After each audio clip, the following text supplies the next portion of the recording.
Welcome to This Daring Adventure podcast, where we work on bridging the gap between where we are and where we want to be in order to live a bigger and bolder life. In this podcast, we will provide inspiration, tips, and skills you need to make your life the adventure you want it to be. Here's your host, mindset mentor, and life coach, Trista Gurton.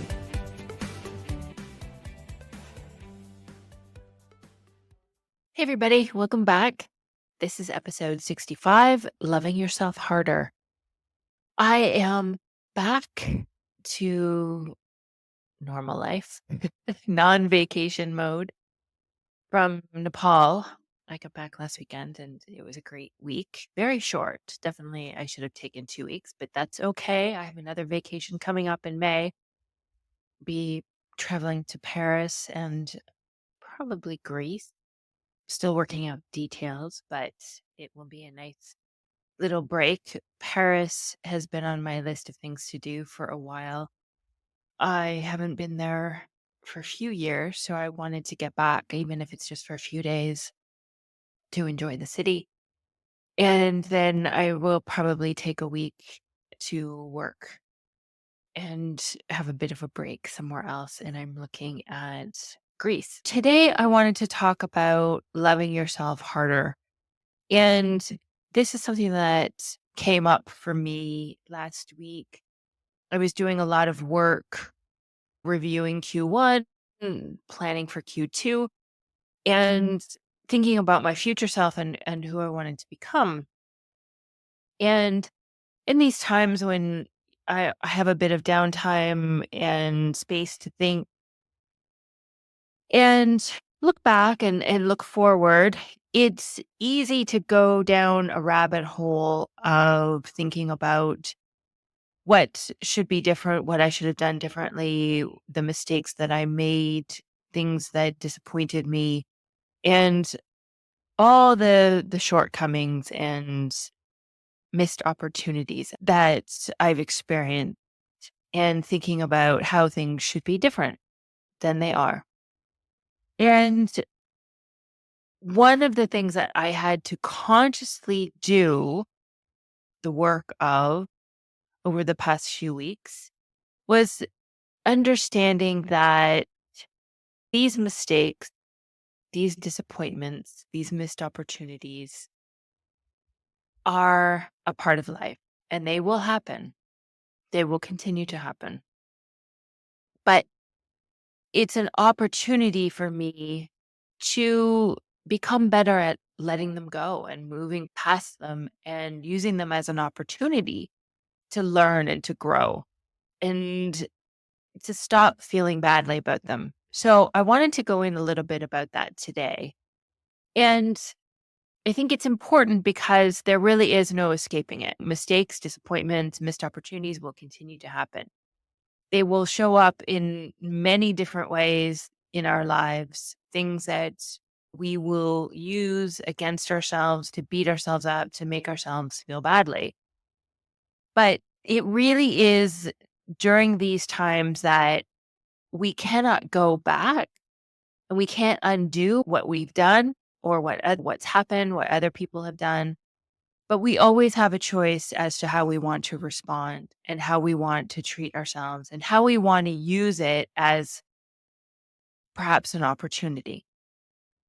And as an opportunity, each of these can be a space for us to either love ourselves harder or to love ourselves less. And I vote for harder. This is because there is no downside to loving yourself harder. And in fact, it is the path for us to achieve greater self-awareness and development and build greater resilience and to really help take ourselves to the next level, which is basically what we're here for, as far as I'm concerned. You and I are a work in progress. I've said that and thought that many times, and it's true. You will never be done. I will never be done. And to me, this is one of the best parts of being a human being, really, when you think about it, that we have this capacity to grow and to evolve and to change and to learn, and that the possibilities for our lives and ourselves and our capacity to grow is unlimited. And everything can be an opportunity to learn more about ourselves and to create a greater and deeper connection with ourselves as well, which is amazing, which is truly one of the greatest gifts we have as a human being.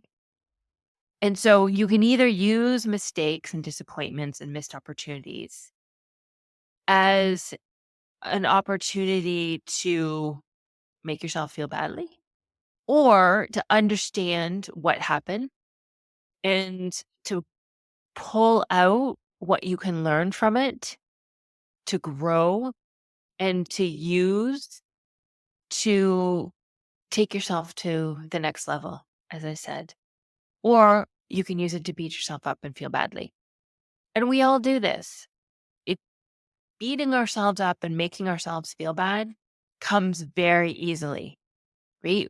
Our brain will default to the negative. It will look for problems. It thinks it's keeping us safe. It thinks that by doing this, by defaulting to the negative and looking for the problems, it will help us to keep us safe and avoid that sort of problem in the future. But it feels terrible and it's not necessary. When you take the time to understand what happened, what went wrong, what you maybe did that you could change in the future, you become more conscious of how you are showing up in your own life and what you are doing. And it is an opportunity then to do things differently going forward, which can lead to bigger and better achievements and results. So it's important as a first step to stop beating yourself up. No more criticism, no more name calling. That is one of the most important steps when it comes to mistakes and disappointments and missed opportunities. You also want to stop judging yourself. It's easy to get caught in the trap of trying to obtain perfectionism. We see unrealistic standards all around us, but letting go of that self judgment and practicing self compassion is important.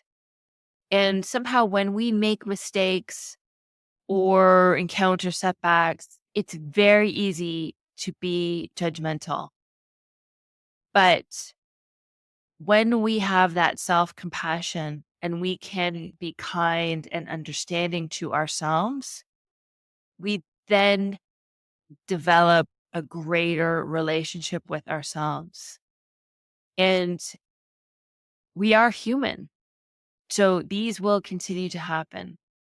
And it's learning to treat ourselves with the same empathy and same kindness and compassion that we would to a child or a friend in the same situation.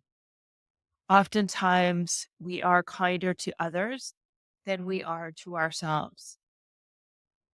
And if you're finding that, then it is important to stop, take a pause, remember that you deserve the exact same compassion and kindness that you would give others. Right? Then, whatever happens, don't use any of it as evidence that you're not worthy. You are 100% worthy just because you are a human being on the planet. That's it. You just had to show up. Don't use it as evidence that you're not good enough or not capable of creating or living the life that you want. Mistakes don't have to be terminal, they don't have to be fatal. And when we can see mistakes and disappointments as opportunities for growth rather than signs of inadequacy, then this is what will empower us. And you have the power to respond in any given situation.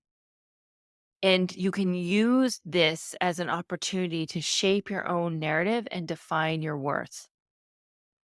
You don't have to allow any of these mistakes or setbacks to define you, but you can use them as stepping stones towards your goals. And this is where you generate empowerment, and it will help to build greater confidence and self-esteem. But you are already 100% worthy. You are good enough. You are capable of creating whatever it is you want.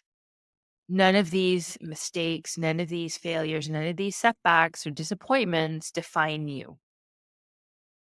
You get to define you, not your actions, not your mistakes. You learn from them, you use them, and then you move on. One of the important things that you can do is ask yourself how you can love yourself better, deeper, more. Giving your brain that task, opening it up to having these thoughts and this conversation with yourself will help you to find ways to create that connection with yourself and show up in a more loving and compassionate way. What would it look like to love yourself more? How can you show up for yourself in a more loving way? Set your brain, give it that task, find those ways. I think for each person, it will be a little bit different. So I think it's important that you spend some time reflecting on what that would look like for you. Certainly, there are the basic things that I've already mentioned: no judging, no criticism, no beating yourself up, having the greater self compassion. But what does that look like for you? What else can you do? How would you show up? How do you respond in those situations? Then you want to commit to it, set an intention, commit to doing this for yourself, commit to not beating yourself up, not judging yourself, not using your mistakes against yourself. If there are going to be obstacles in your way, which there probably will, can you find them? Finding the obstacles ahead of time. What are the obstacles that would prevent you from showing up for yourself in a more loving way? If you can distill those down, then you can solve for them ahead of time or have that awareness when they do happen and solve for them then. It will take practice. It's a skill that you will need to develop, and you will have to practice thinking loving thoughts on a daily basis and practice every single day. Gain that awareness of where you are beating yourself up, which thoughts are criticizing and judging yourself, and then start to override your default thinking. A lot of these thoughts will just come very easily and very naturally to you because you've been thinking them for so long. And they've become beliefs, and that they're just on repeat. And our brain loves that. It loves something that is just easy, and it loves to repeat these patterns and these thoughts because they just don't take any effort. And you will have to gain that awareness and then practice overriding them. But you will become better at it, and it will become easier for you. Just be kind to yourself. And if you need support, get the support that you need from friends, from a coach, from a therapist, whomever that can provide that support to you. It takes work, it takes effort, and sometimes it takes someone who is more objective and has some space and some neutrality to point out some of the thoughts, some of the things you're saying, some of the things you're doing that perhaps are not allowing yourself to love yourself as hard, and can show you and help you to develop and build that relationship with yourself that you want. whenever something happens, whenever there is a mistake or a disappointment or a setback, take the time as well to not only see what you're thinking about it, but how you can reframe it. And this is an important part of how we grow and how we develop. It helps you to see that these are opportunities, and taking the time to find where those opportunities may be is very helpful for building that evidence for your brain.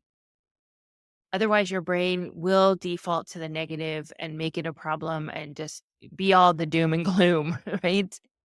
But it takes a bit of work and it takes a bit of time and effort to reframe it and to redirect your brain to, what are the opportunities here?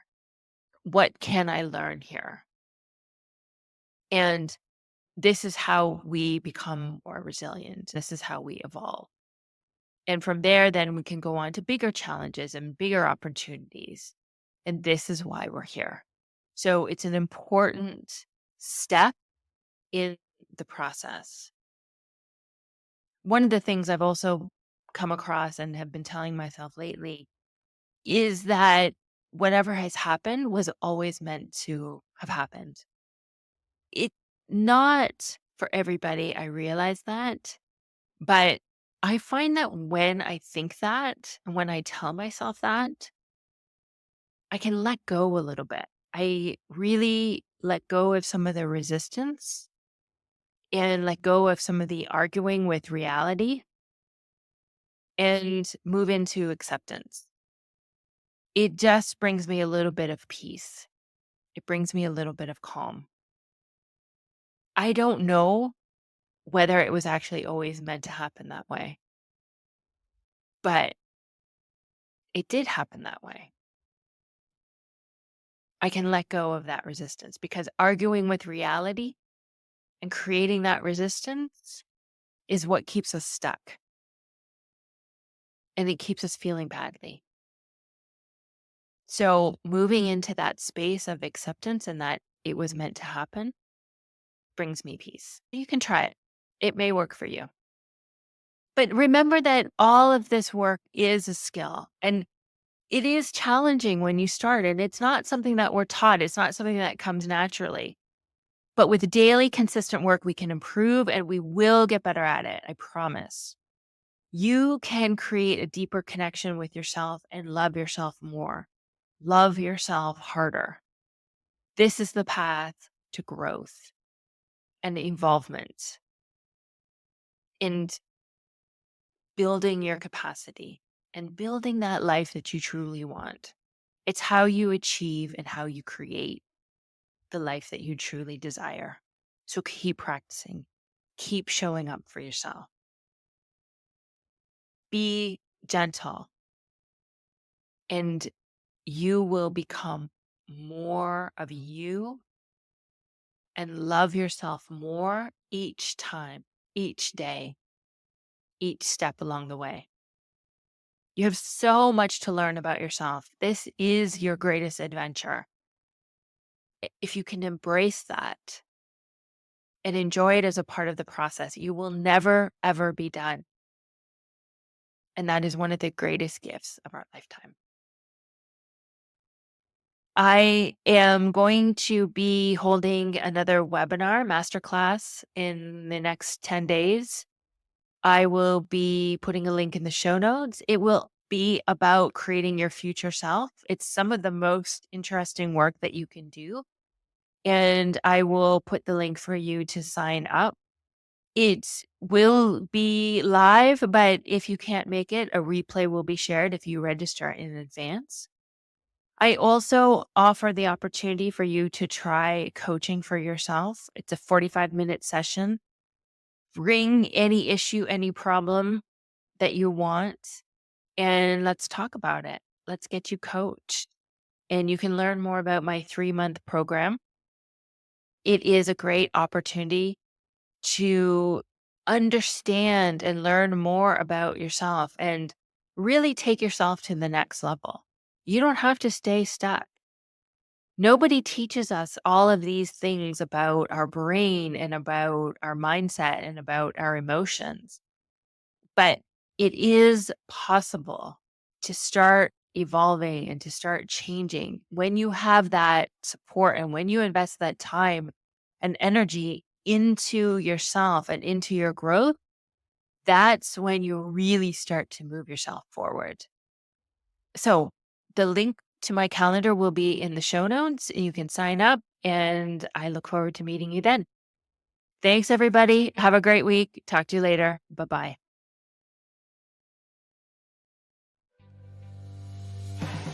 Thank you for listening to This Daring Adventure podcast with your host, Trista Gurton.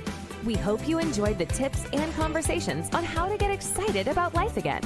As always, you can head to tristagurton.com for additional resources and to book a one-on-one coaching session. You can also follow Trista on Instagram at Trista V. Gurton. Don't forget to subscribe, rate, and review us on Apple Podcasts. Thanks again for tuning in, and we'll see you next time.